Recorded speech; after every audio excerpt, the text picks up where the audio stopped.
Hello, welcome to the Middle Ground. I'm Elizabeth. I've had over a decade in both political experience as well as working in kind of the startup community in Europe over the last 8 years. And this video is a reaction to news this week about Elon Musk. This is basically a big reaction video to Elon Musk, but it's particularly focused on some specific events this week about Starlink and Ukraine. So let me start at the beginning. People have either kind of really loved Elon Musk or maybe kind of, Elon Musk, Tesla, whatever, and not had a lot of particularly strong thoughts about him until last year when he started to take over Twitter. And then this week, people are somehow surprised. I don't know if surprised is the right word. People are like, oh, he's a liar. Oh, he did this thing with Starlink in Ukraine. So our point of view, my point of view in my family where we talk about Elon Musk, and I've lived in Europe, and Europe is not married at all to Elon Musk. Actually, this past week we had a conversation we're talking about environmental factors, and we're talking about how Tesla has invented all of these electric cars. However, in Germany, a big problem of trying to produce these cars is the consumption of water. So we have a drought in Germany, and Tesla is bringing in these electric cars that are supposed to solve emissions problems, but they're taking enormous amounts of water in their production process and making the drought problem in Germany worse. So this is an issue. But Europe as a whole has not invested all of this money into Tesla like American investors and Asian investors, and particularly the lithium batteries. So in Europe, the perspective about Elon Musk is very much more objective. In my family, we talk about Elon Musk in a financial business model sense. So it is only recently that Tesla as a company started making money. But Tesla has been around for a long time. So my perspective about Elon Musk was always that he was not a great businessman. He's a good con man. And I think this week really highlighted, I think I might have mentioned before, the movie Don't Look Up has this villain character that represents this autistic tech billionaire type. And we have several of these types. We have Elon Musk, we have Mark Zuckerberg, and they're very, in some kind of way, charismatic. And the script in this movie was written exactly the lines that they kind of use. And if you watch the movie about the social network, you see this portrayed in the Mark Zuckerberg portrayal in this movie, where you see him in the Senate. He and Elon Musk have a very similar rhetoric that they use, or perspective that they even have about themselves, as having these visions for the world that nobody else understands, right? These visions for these products, they're going to save the world. So both Tesla and Facebook had these overgrandized visions of how their product is saving the world. And Facebook has created a lot of misinformation problems across the world politically. So both of these people have very similar rhetoric, very similar visions about themselves and how they talk to investors. Invest in my vision of saving the world with this product. Facebook, Tesla. So Tesla was in the red for a very long time. It kept growing because Elon Musk kept convincing investors to invest in this visions of grandeur he has about himself. So all of the money that he's made has not been made by the company of Tesla actually producing revenues. He has made money by getting people to give him money. So a lot of the money that he has is just people giving him money. It's all other people's money.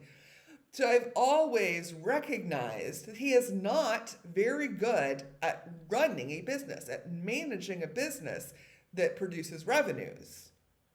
He's not good at that. because that is not the business model that Tesla ran on for a very long time. It was in the red for about a decade, if not more. And so, living in Europe, we in the clean energy sector, we always viewed his products as transitionary. Nobody's married to these lithium batteries, for example, as technology. We see it. However, we sit back and we let him con investors into investing in this overgrandized vision saving humanity, because what he has done is promote the electric vehicle transition. And that's something that needed to be done. We needed to transition to electric vehicles and move away from oil dependency. That is a national security issue. So he's a useful idiot. I want to say, because we're sitting back, we're watching this guy, like, he doesn't know how to run a business. He doesn't know how to make money. He does a good job convincing people and conning people to give him money, but he's useful in terms of this transition to electric vehicles in the auto industry. So in that way, we just kind of let him exist, and we're like, well, the world will move on from Elon Musk and lithium batteries and this product eventually. But of course, what we saw last year is then in keeping with this character in this movie, Don't Look Up, because he's had this vision of himself that everybody's rewarded, that he's somehow a god and mightier than thou. He knows better about other things like foreign policy and politics, which he's very unqualified for. And, as much as we used him, he kind of used liberals for a while, right? Because said he was a liberal while he wanted liberals to invest in the electric vehicle transition. And now he's like, well, now that I've done that, now that my company makes money and I don't need liberal investors anymore, I don't have to be liberal anymore. I can now be conservative. So he's also kind of used, the usage of Elon Musk and usage by Elon Musk has kind of been bi-directional. So here we are. He's then now overstepping in things he's totally unqualified for, but also overstepping in... Now he wants to protect his wealth. That's his interest. And he thinks that he can con the world into believing him in that regard, and that he's still on a mission to save the world. And nobody really ever believed that in the first place. And I've been in circles with Tyler and Cameron Winklevoss, and it's been interesting and odd to me how they were like, yeah, Elon Musk buying Twitter is going to be amazing for business and amazing for Twitter's business. And I'm like, have we been watching the same Elon Musk run the same Tesla company for the last 10 years? Because I feel like you guys are talking about a different just capabilities in business management than I see. And that's been a really kind of weird difference in point of view there. Agree to disagree on that one.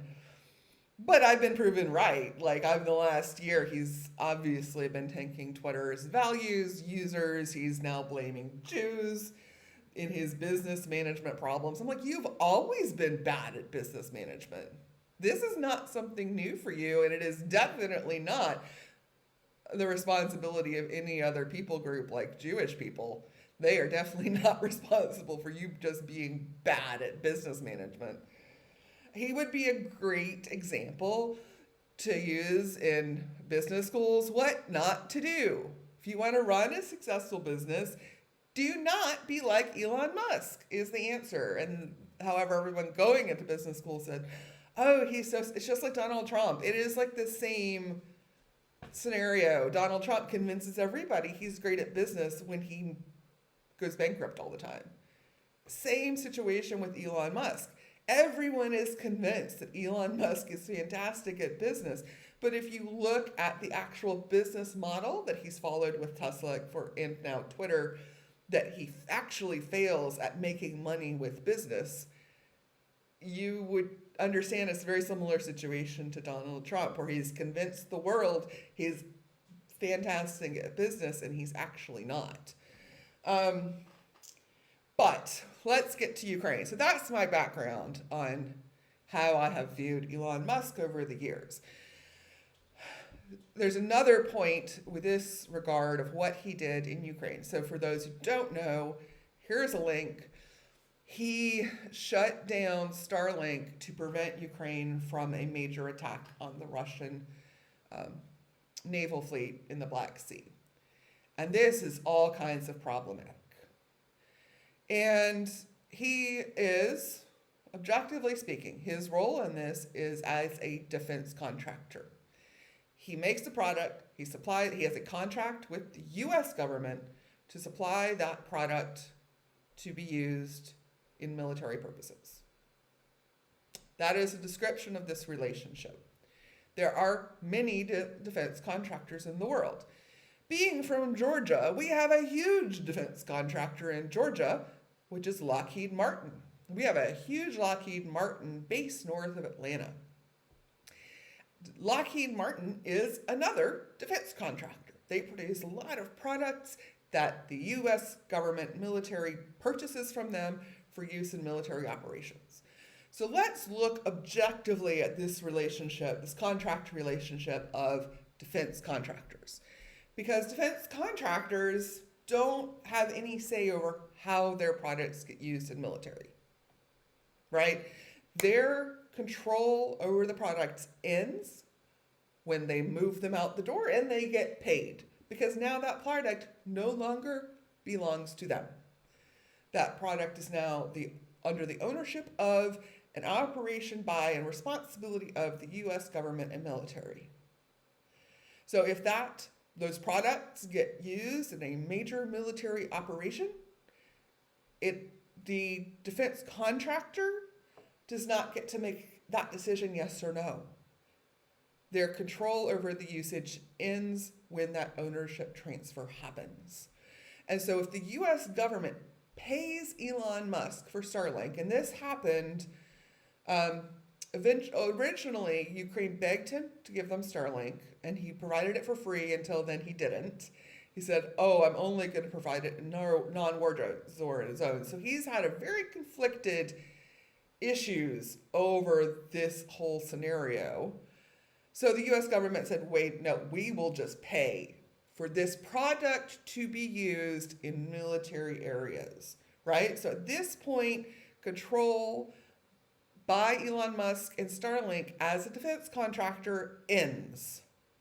Their decision-making process of how that product is used in military operation ends.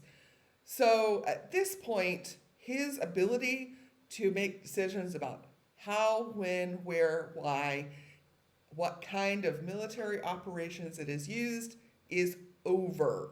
He has zero control over those decision-making processes of the usage of the product under contract by the defense military. So whatever other excuses he's used this week, because he has used the excuse, if I had allowed this to be used in this naval attack, my product would have been used in this great military operation. But as a defense contractor, that's not your decision to make. As your defense contractor, the responsibility, ownership, and usage of the product lies wholly in the military and defense's hands. And you don't get to pick and choose which operations you approve or don't approve of. If you want to be in that role, you become the Minister of Defense, you become the Secretary of Defense, Secretary of Navy, all of which Tommy Tuberville is withholding approval. Or you vote. That is your only ability to exercise control over which policy track you approve of. But once you vote, or people you don't agree with are more convinced, you have to accept their vote for certain foreign policy track. For example, I am on board with and agree with the foreign policy point of view, decisions, etc. of Jake Sullivan. I know that with Biden as president, I am going to have Jake Sullivan's foreign policy point of view. So I voted for Joe Biden's administration because I knew the foreign policy that would come with it would be Jake Sullivan's foreign policy, which I agree with. So that's how I exercised my control as a voter to decide what foreign policy decisions I wanted the United States to make. I absolutely voted against Trump's foreign policy decisions because they were crackpot. So the Republicans, conservatives want to have different foreign policy decisions. It needs to A, not look like Donald Trump's crackpot shit. B, definitely not betray Ukraine and be pro-Putin and pro-Russia, because all of that leads to very dark places for the United States. So that's my response to Elon Musk is, please go back to your cave. Don't look up. Nailed it with representing this kind of villainous, autistic tech billionaire problem we have. That's all I got to say. Thanks for being here. Bye.